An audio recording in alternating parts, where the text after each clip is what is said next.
Hi, I thought for my final video for this course on the Haggadah that I would go over an issue that I think is a little bit tricky. This is the final shiur about the afikomen.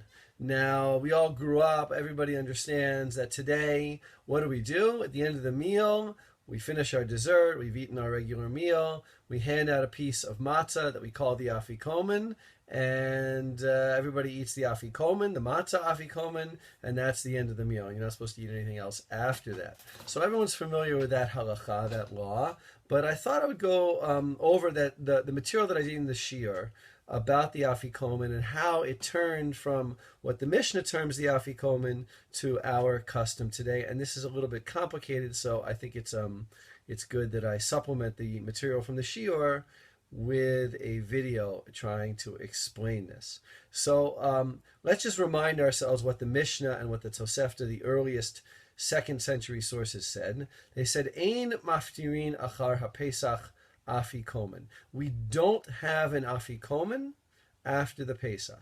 And Lieberman, Saul Lieberman, who was a professor at the seminary, one of the great Talmudists of the 20th century, explained that afikomen does not mean matzah, but afikomen was a Greek word, it doesn't even sound like Hebrew, for drunken revelry, for the type of drunkenness and carousing, going out from place to place, that would take place at the Greco-Roman Symposium when the eating and the discussion had been completed.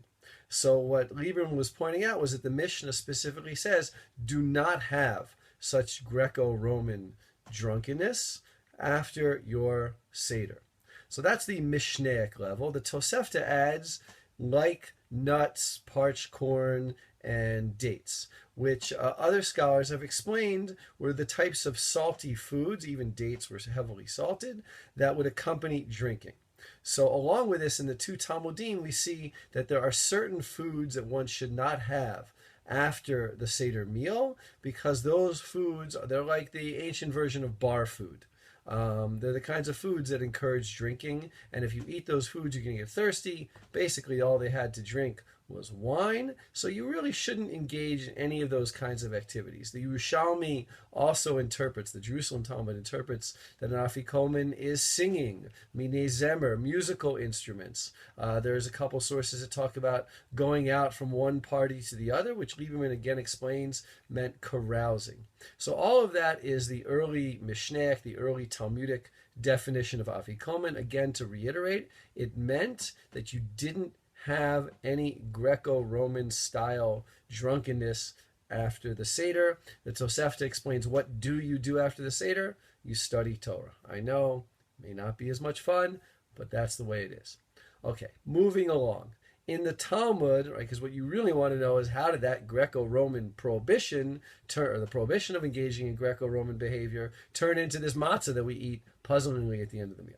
So in the Talmud, the passage, long passage in the Talmud, Shmuel, an early Amora, an early rabbinic sage, says you don't have an afikomen after matzah, meaning after a meal based on matzah, you still should not have an afikomen, this Greco-Roman revelry. Now, later sages who lived maybe 100, 200 years after him had forgotten the meaning of the word afikomen.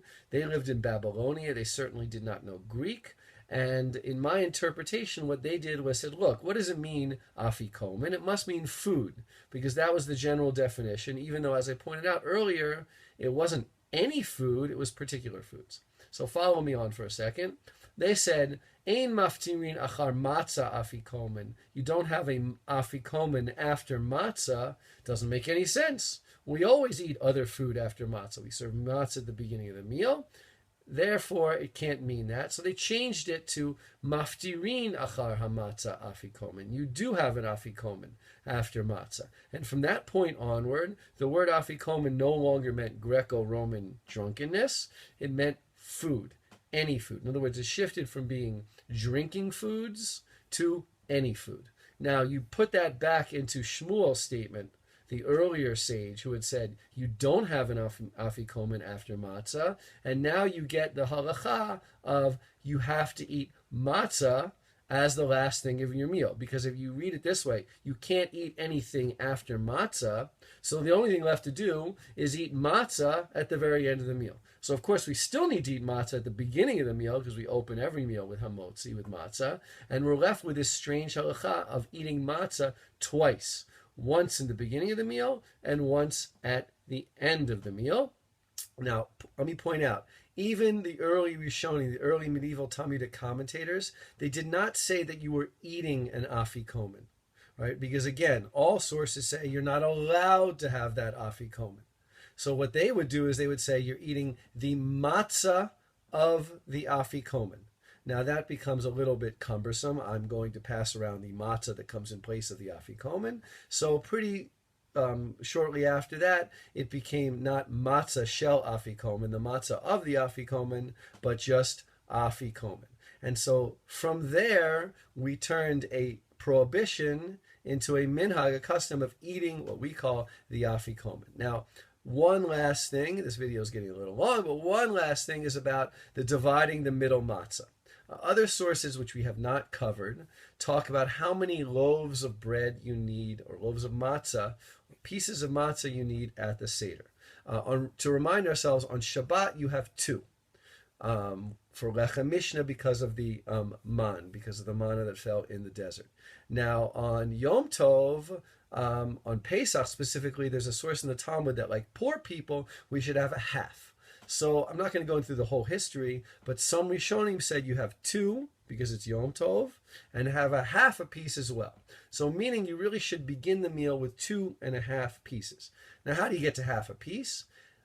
You have to break a full piece. So what people started doing, it seems like, is they would begin with 3 full pieces of matzah and then break one in half. Now conveniently, what would you do with that other half? You put it away and you save it for later. From there, and I don't know exactly when this occurred, but again, this is in the Middle Ages, the custom developed where kids would look for it. It became a little bit of a game for kids. But again, just to go back, it went from prohibition to the matzah we eat at the end of the meal, to being called the afikomen matzah, afikomen that we eat at the end of the meal, to kicked it forward in the meal where you break the middle matzah and you put half away.